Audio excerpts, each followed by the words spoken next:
All right, let's come back to the book of Exodus, chapter 13.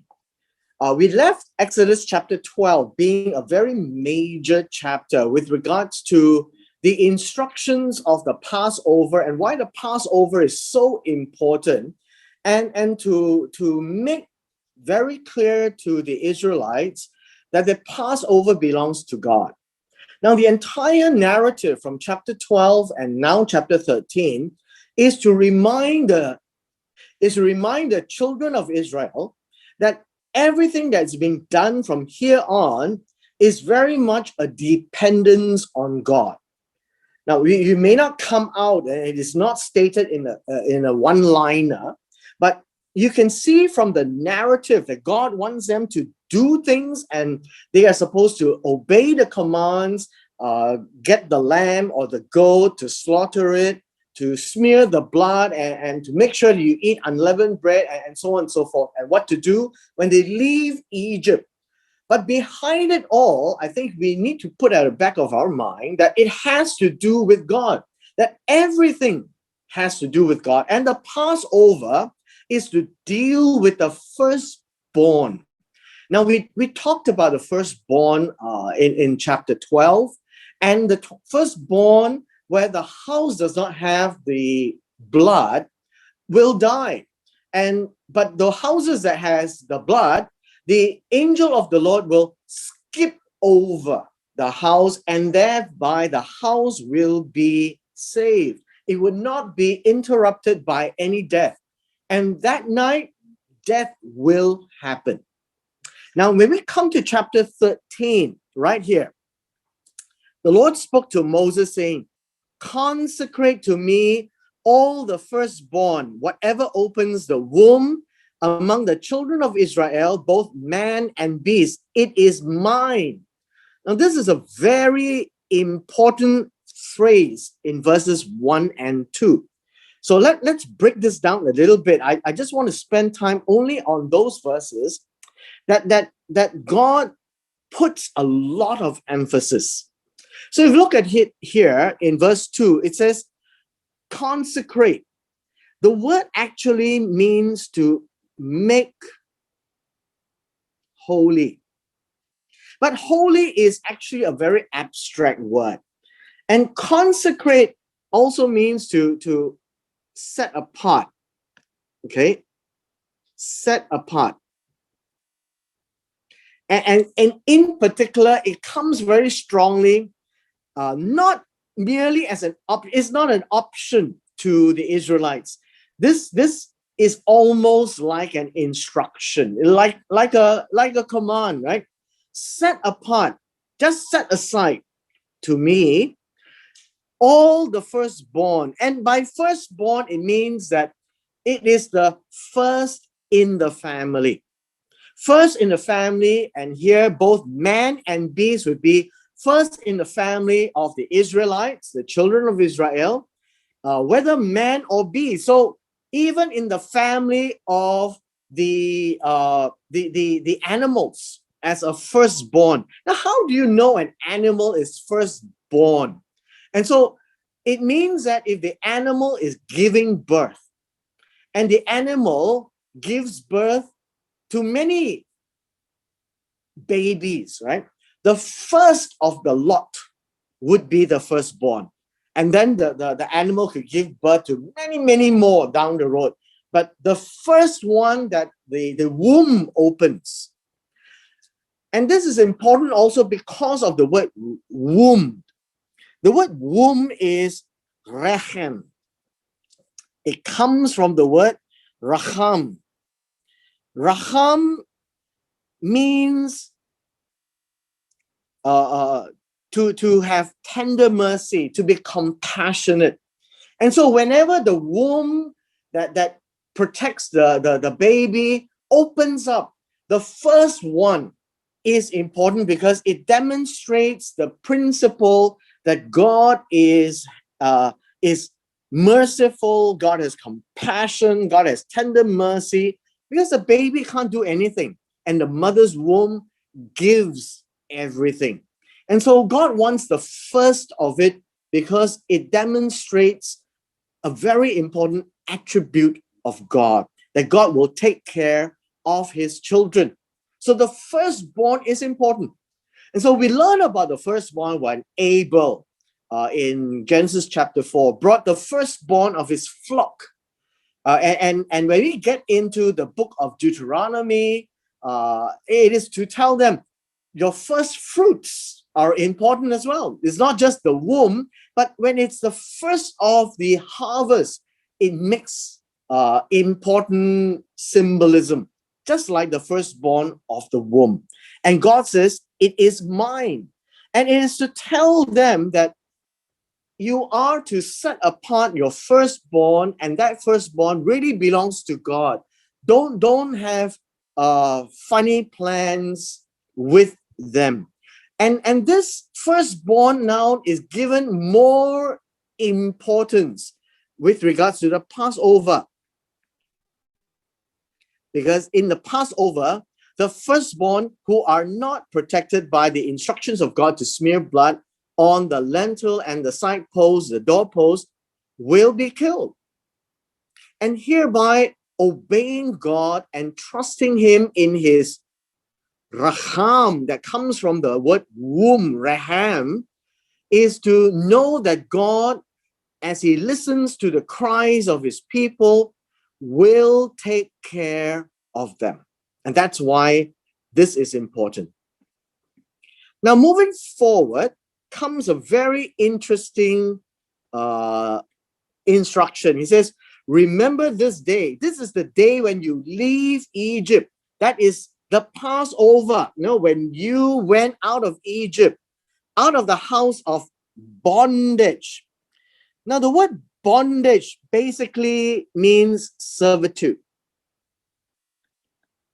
Now, this is a big word. Servitude means being a servant or a slave, okay, for our sake of the study today. And it is by the strength of hand the Lord brought you out of this place. And this is important because it is God himself who is doing it. And the strength here, chosek, means the power of hand. Now, remember when we went through Genesis and now Exodus, parts of the body symbolizes certain things. And the hand symbolizes power, and the right hand symbolizes the authority. And so it is for them to remember, always bring to mind this very day. And so, again, in Exodus chapter 12, God changed the calendar that month will be the first of month. So that whenever they have a new year in the month of Nisan, they will always remember the Passover. Because they came out of Egypt, but not only because they came out of Egypt, how they came out of Egypt. By the strength of the hand of the Lord, Jehovah, brought you out of this place, which is Egypt. And it says, no leavened bread shall be eaten. Now, of course, when it says no leavened bread, it means that what kind of bread can you eat? Unleavened. And we will talk about this shortly hereafter, because there is a significance of unleavened bread. Verse 4, on this day, this is the night that they're leaving, right? On the 14th, they killed the lamb or the goat. And then they cooked it when it is on the 15th night. And that's where they have to eat it. And they eat it dressed up, because the next morning they will be leaving. So on this day, you are going out in the month of Aviv. The month of Aviv basically means the month of ears. Now, we're not talking about human ears. We're talking about barley. When it's starting to turn green, that is springtime. Now, you notice God didn't take them out of the summer where it's very hot, or in the winter when it's very cold. But it's in the month of Aviv when it is just nice. And it shall be that the month of Aviv, when they come out, it will be like the womb, just nice. When the Lord brings you into land of the Canaanites, the Hittites, the Amorites, the Hivites, the Jebusites, all these are to tell us that when the land they're going in, there are many different nations. Now, I know that many of us will think, why do you want to say so many things about the land? Isn't the land called Canaan? Aren't the people living in the land of Canaan called Canaanites? Actually, in the land of Canaan that we know as Canaan, there are the Canaanites, the Hittites, the Amorites, the Hivites, the Jebusites, the many people, and the Jebusites are the ones who lived in the highlands of where we call Jerusalem. That would be the last place that David conquered. And so this is to tell them that there are many different peoples there. Canaan, though the name is given for the land, Canaanites is just one of the peoples there who are the descendants of Ham, right? Out of the three sons of Noah. And God swore to your fathers. Who are they? Abraham, Isaac, and Jacob. Now, we may not have paid attention to this, but God had given the same promise 3 times to Abraham, Genesis 15, verse 18, to Isaac, Genesis 26, verse 3, to Jacob, Genesis 28, verse 13. Now, why does that matter?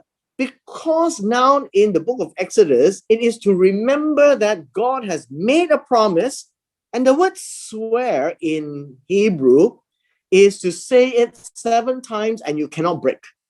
And so God here used the word swear is to tell them that he is a faithful God. He would mean what he says and says what he means. And though he has said it to Abraham, Isaac, and Jacob, now you are going to go to this land that is flowing with milk and honey, that you shall keep this service in this month of Aviv or Nisan. A land flowing with milk and honey, and we keep seeing this word, this phrase, even all through the land, the book of Numbers before they enter, and they send spies in, and they couldn't believe it. Caleb and Joshua brought things back to prove that is a land flowing with milk and honey, and yet they didn't go in. And in Deuteronomy, before they prepared to cross the Jordan with Joshua, Moses reminded them once again, this is a land flowing with milk and honey. What does that mean? Well, milk comes from the goats, comes from the cows. And milk is important because it is the choice part, the best part of the cow. Besides killing them, the fat is found in the milk. It's the best thing. So babies drink that, right? And we drink that. But why is it flowing with milk? It's not that the rivers and the streams all have milk. It means that it is so rich with green pastures that your goats and sheep and cows, they are able to give lots and lots and lots of milk. And today we also find that the technology that the Israelites have in Israel is that they have the highest per capita milk production. That for every cow they have, it produces the highest amount of milk. And it's because God is saying when you're there, there is so much to offer. Honey comes from the dates, the figs. The bees will have so much flowers that they will be producing. And in the book of 1 Samuel, we read of honey dripping down to the ground. And thereby the plants of the figs, the dates, the flowers for the bees, it will be so rich. And that is what it means with a land flowing with milk and honey. It is an idiom, right? It's an idiom. It's not literal. So you just don't turn on the tap from the tree and get honey. It says, you shall remember the service this month. month of Aviv. Now, I want to spend slightly more time when you talk about this. 7 days you shall eat unleavened bread. On the 7th day, there will be a feast to the Lord. Unleavened bread again, eaten 7 days. And no leavened bread shall be seen among you, nor leaven be seen among you in all your quarters, meaning any part of the house or the tent, wherever you live, you cannot have leaven. Now, you may wonder, if it's just symbolic, why so serious? Well, God wants them to pay attention, to be serious, because leaven in this instance has a significant meaning. I will talk about that. And this, when you tell your son in that day, this is done because of what the Lord did for me when I came up from Egypt into Canaan. It will be a sign to you on your hand, and it's a memorial between your eyes. There's a tefillin. There's a little box that the Jews wear these days, right? Where they write down these verses and put it on the forehead, between the eyes. That the Lord's law, in verse 9, when it says the word, the Lord's law, it would be the Torah. And it would be best translated as instructions. You see, when you give your children instructions, they're not called law. So when God gives his instruction, for some strange reason, we translate it as law. And it gives a very serious, and it stresses the mind when you think of it as a law. But you think of it that God gave these instructions so that they will keep repeating them to the next generation. For with the strong hand of the Lord that he has brought you out of Egypt. Now, that is where unleavened come in. Unleavened bread. The focus is on unleavened, where there is no leaven. No leaven means it is pure wheat, right? There is nothing added to the taste to change the composition of the wheat, so that when you bake the bread, it doesn't rise, it's flat. There's nothing else added into the bread. And being pure, it reflects that on this period of the Passover and the unleavened bread for 7 days, that it is only God who brought them out of Egypt. Nothing else. They didn't fight the war. It was that the Passover with the destruction of the firstborn that only God can do. And when they leave, God made it possible for them to bring out the gold, the silver, and the cloth. And when they left in gladness, and they be sent away. And it's to remind them that they did nothing on their own. Unleavened bread is eaten for 7 days.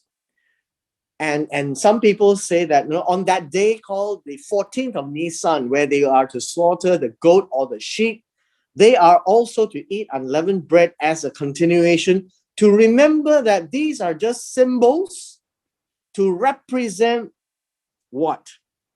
The strong hand of the Lord. That when they eat unleavened bread, it is pure flour, untreated. The sheep or the goat is unblemished. And in that commemoration of remembering, it is not just remembering the exit of Egypt, but it is to remember what? It is to remember the Lord, the power of God that brought them out, so that it is not just for a moment they remember, it is for 7 days. And at the end of the 7 days, they are to gather together as a feast, and it belongs to God. And now you know that on the 4th day of creation, God made the sun, the moon, the stars. It is for an appointment. And this is the first of those appointments at the beginning of the year. Now they call the month of Nisan, or the month of Aviv, that they remember that it is purely God. Remember God. with unleavened bread. So it's not to fill the stomach as well, it's to remember God. Unleavened bread is to remember the power of God that brought them out of Egypt. That it is God that is protecting them to give them the mercy, the tender kindness, and the warmth of the womb of the firstborn. And so the firstborn is to remember the kindness of God. The unleavened bread is to remember the power of God and only his power. And so all these may be symbolic, but God wants them to drill into them every year. They do this at the beginning of the year. The moment they see barley, springtime has come. It's the best time of the year. The barley is being harvested. You can see it turn green, and it is to remember God. And so every new year is to remember God. And they are to do this every year for the rest of their generations. So in verse 10, it says this, and you shall therefore keep, guard, protect. And it says this is an ordinance. Yeah, it is an ordinance as a regulation, right? Regulation, or what we call a statute.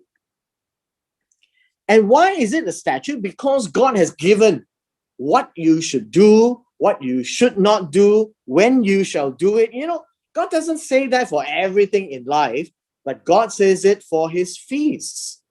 Because it's for him that they were to keep, right? To keep, to protect, to guard. And when they observe it, it is in its season. And the word season is moed, appointment. It is the time for them to meet God from year to year. Now, those of you who work outside in the secular world, you know that you have appointments with your bosses, you have appointment with your customers, and you always keep your appointments. And this is how God wants them to keep an appointment. When God gave them the signs in the heavens, the moon, the stars, and the sun, it is not just for fun to keep time. It's for them to count time so that they know, oh, the month is up. Oh, the day is up. Oh, the year is up. And therefore, you must remember.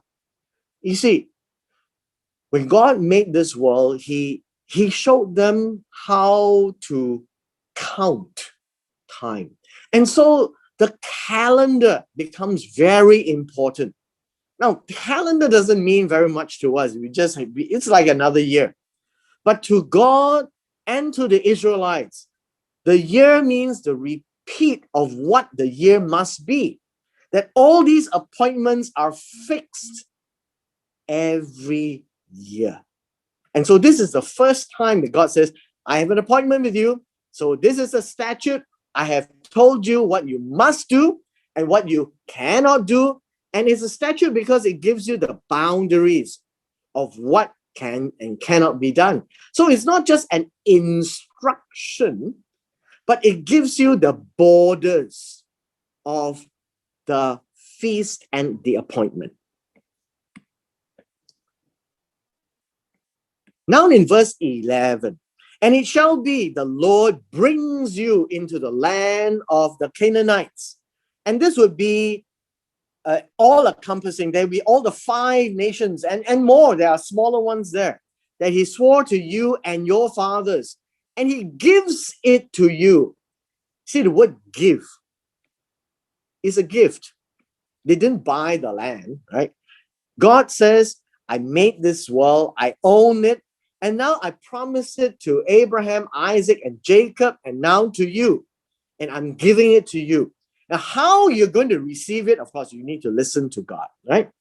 That you shall set apart. That's the same word as consecrate, right? As consecrate. Verse 12, it says, to pass over to the Lord. Now, interestingly, the setting apart, right? The setting apart is to be holy. Now we find another word called avar. The Hebrew people are called Evrit. That is from the descendant of Shem called Ever. And it literally means to cross over. And of course, the Hebrew people are the ones like Abraham. They cross over the Euphrates from Haran in Genesis chapter 12, and then cross over the land of Canaan, and then he dwelled in the south, right, in the Negev. And so this word set apart is also the same word, to pass over, to skip over, to cross over. Now, what does that mean? To set apart means you have all your children, but the first one, you should just let God deal, right? All that opened the womb, the raham, every firstborn from the animal, the males shall be the Lord's. Now, I made that correction in Genesis chapter 12 a couple of weeks ago. The firstborn is to do with the males, right? Not the females. So the idea here is this: God, and people will say, oh, isn't this male chauvinistic? And that's not the case. The firstborn in the eyes of God and in the ancient tradition, even in the Chinese and Indian culture, the firstborn male has certain inheritance implications, has certain blessings implications, has certain responsibility before God, that God is more particular with the firstborn. And so when Esau decided to despise his birthright, he is actually spitting at God, saying, I don't care about being a firstborn. And so here God reminds us again that the firstborn is to be passed over by the family because God is going to receive them, right? Because God is the one that opened the womb the first time. And so the firstborn is dedicated to the Lord.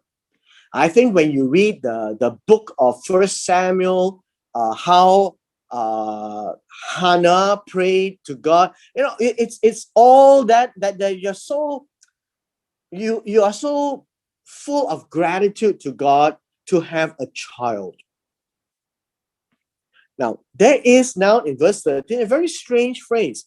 But every firstborn of a donkey you shall redeem with a lamb. You shall give the lamb later on to the priest, and you shall redeem the donkey. Now, first of all, you must know the donkey, being a beast of burden, is actually widely used by the Israelites to carry their goods. Right? Balaam's donkey. The donkey is the animal of labor. Now, of course, the Chinese will look at the ox, whereas the Israelites will look at the donkey. But why the first one of donkey? Why the donkey? The donkey is what we call an unclean animal. So they're not supposed to eat it, right? It's unclean. But for the donkey, it's remembered that the donkey can be redeemed. A donkey who serves the Israelites, the clean animals, can be part and parcel of them, right? And that if you do not redeem it, you shall break its neck. Because if you don't, if they are not part of you, they cannot enjoy your benefits. And all the firstborn of men among your sons, you shall redeem. And so you shall bring a lamb to the priest later on. Why do you need to redeem? And by redemption means this: I am offering it to God, and this is the completeness of your obligations to God with regards to the firstborn. And there is an exception made to the donkey as a symbol of the foreigners among them who work with them, walk with them, serve them, that they too can be made a part of the blessings to enjoy when they enter the land that God gives them. That's a symbol, right? And if they do not accept it, then they cannot have their service. And so to break its neck is symbolic of that. And so it shall be when your son asks you, hey, why do you do this? This is what you shall say to him. Again, you notice, by the strength of the hand of God that brought us out of Egypt, out of a house of servitude, slavery.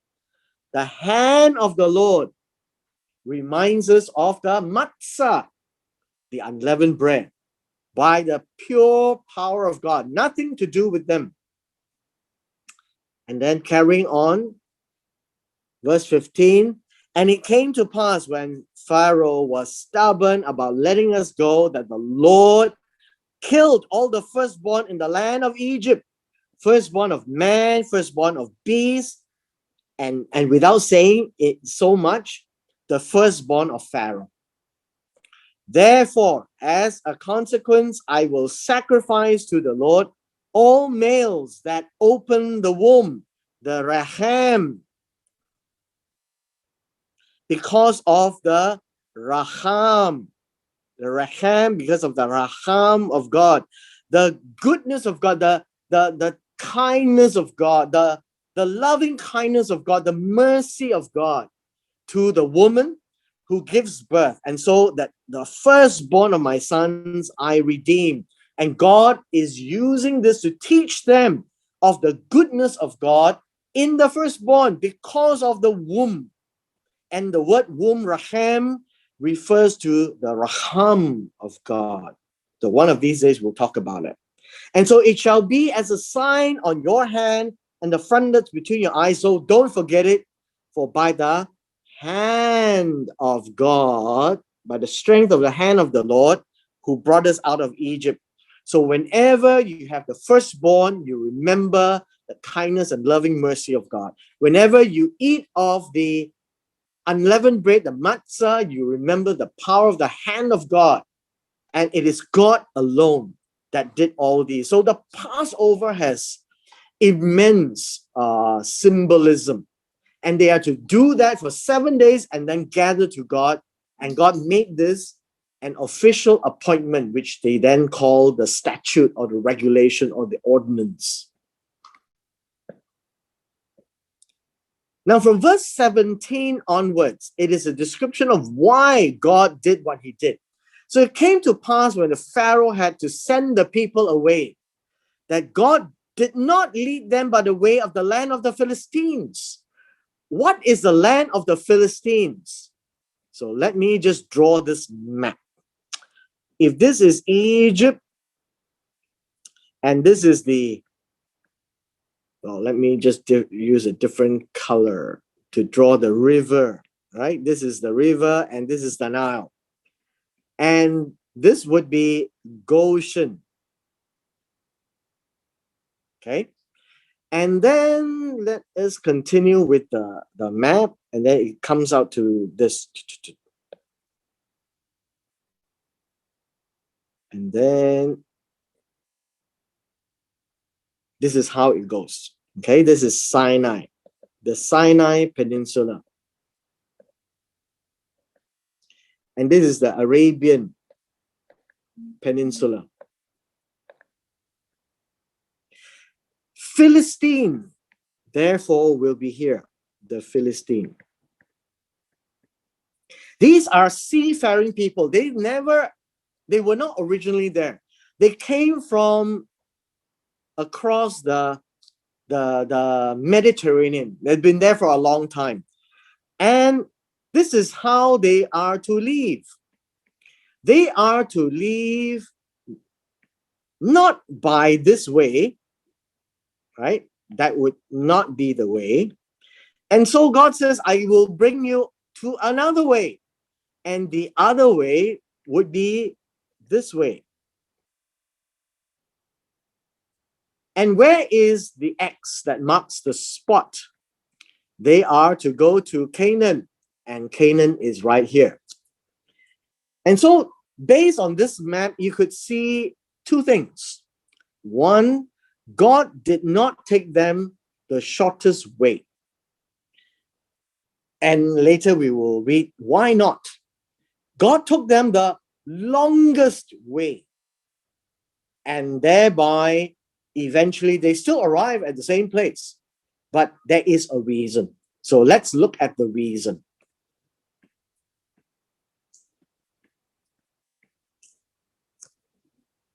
God did not lead them by the way of the land of the Philistines, although that was near, and you could see that was the shortest path.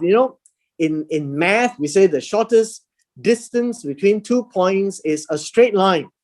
And God did not take them there. For God said, let's perhaps the people change their minds. What do you mean change their mind? I mean, they want to leave, isn't it? Why do you mean change their mind?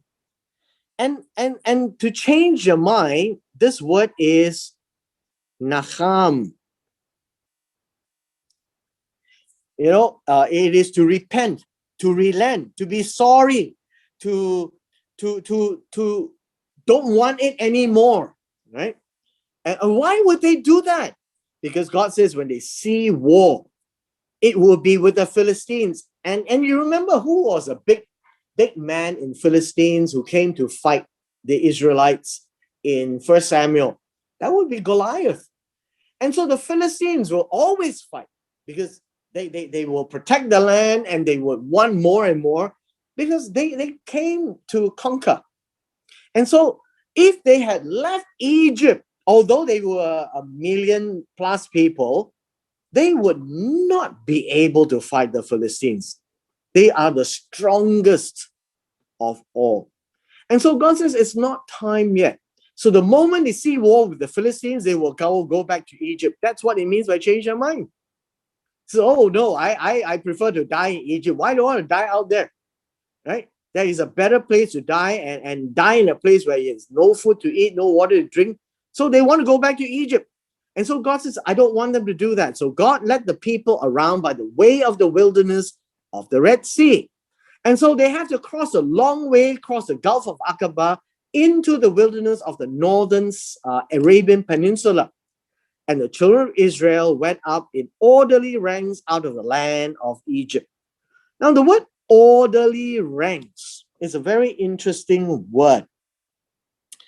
It means they are, how should we say, in battle array. It's like a garrison, like the army. They are prepared to face the enemy, but God just wants them to just have the formation, right? Without the consequence of a battle, not just yet. Not just yet. And now in verse 19, Moses took the bones of Joseph with him. Now remember at the end of Genesis chapter 50, Joseph made the children of Israel remember to take him back out of Egypt, because Egypt is not his home, but to go and join his fathers. And so Moses, remember, now that they are leaving, taking the bones of Joseph would be permanent, right? They are not coming back anymore. For he had placed the children of Israel under a solemn oath. God will surely visit you, and you shall carry my bones there with you. And this will be in Genesis 50, in verse 25. And that is Joseph's last wishes. And Joseph actually is a great man in Egypt. But in today's archaeology, you will not find his Hebrew name. He would be going under his Egyptian name. In verse 20, they took their journey from Succoth and encamped in Etam at the edge of the wilderness, and this will be the wilderness of Sinai. And the Lord went before them by the day in a pillar of cloud to lead the way. Now in verse 21, when he says lead the way, This literally means to guide. We have a hymn, "Guide me, thou, O great Jehovah." It comes from these words that God went ahead of them. And this would be very similar with shepherds going ahead of the sheep. And by day, it is hot. And so there is a pillar of cloud to lead the way, to guide them, to show them the way to go. And by night, a pillar of fire to give them light. And then this is for day and night. So God has taken care of everything. Because when they are out in the wilderness, I'm not sure whether if those of you who have gone to the Sinai Peninsula, you will know that the highways there have no street lights. Okay? And so there are no towns anywhere around. And when you're caught in the middle of the night, it is dead darkness. And so God says, I'll give you fire. I'll turn on the light. I am your spotlight by night. And so he did not take away the pillar of cloud by day or the pillar of night by fire before the people. And this is to show that God is always with them. This is so important to realize that as God made it possible for them to leave Egypt by the final act of killing the firstborn or passing over the firstborn, that it is by the strength of the hand of God, and that's where the matzah comes in. And the firstborn represents the raham of God, the womb of God, or the kindness and loving kindness of God. And so while they are in this journey, the pillar of cloud and the pillar of fire is with them. Can you imagine if you were one of them, that you have seen the 9 great miracles and the Passover, the death of the firstborn, and God tells him, hey, remember me. This is the month of Nisan. I have done all this and I've done it on my own, nothing to do with you. The womb opens the firstborn, you dedicate him to me, and that means that you remember that I have taken care of you. That leaving Egypt is like the firstborn, because they are the beginning of the nation of Israel. So out of Egypt, I call my son in the book of Hosea. Why? Because Israel is his firstborn. It's seen as the firstborn because God opened the womb, leaving Egypt by his kindness and the strength of his hand. And so they are supposed to remember all these. And then not only that, as they are in this journey, God is with them visibly. Notice. The Hebrew way of teaching is not abstract. It's not that, you keep it in your heart. It's in your mind. They can actually see the presence of God. They can see the miracles. And so the rituals of the Passover can be seen, and they can eat it as well. But the sad part of it is that after all these said and done, in the next chapter, they forgot the whole thing about God.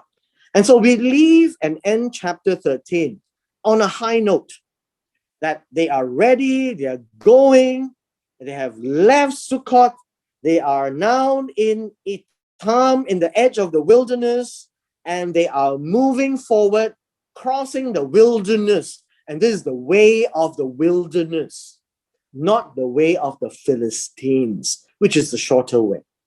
And so they are going through the Sinai Peninsula, that what we call the Sinai Peninsula. That is wilderness to them. In Egypt, it is a garden.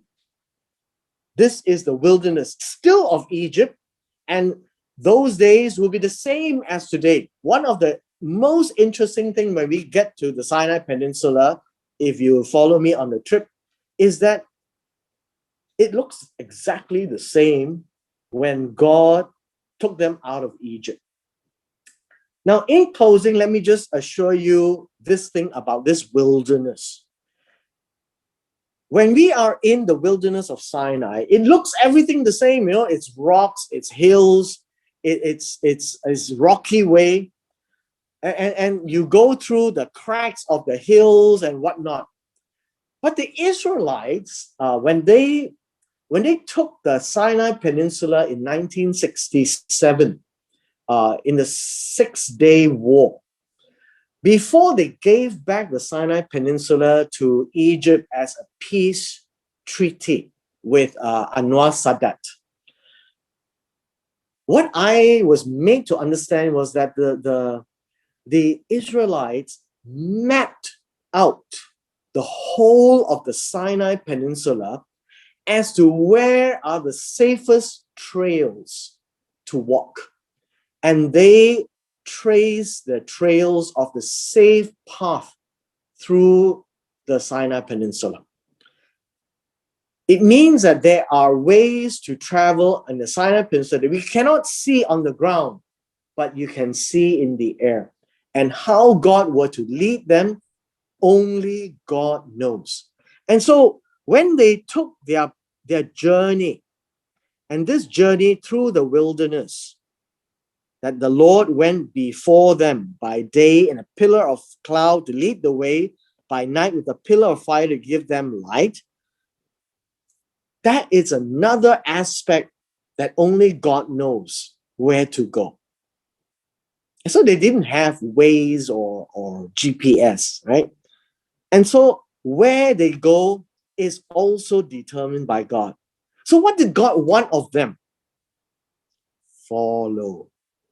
So guiding means to show the way so that the Israelites, when they leave Egypt, they know where to go, where to step, where is safe, and they can avoid all the dangers because it is not ready for them to see danger at this point in time.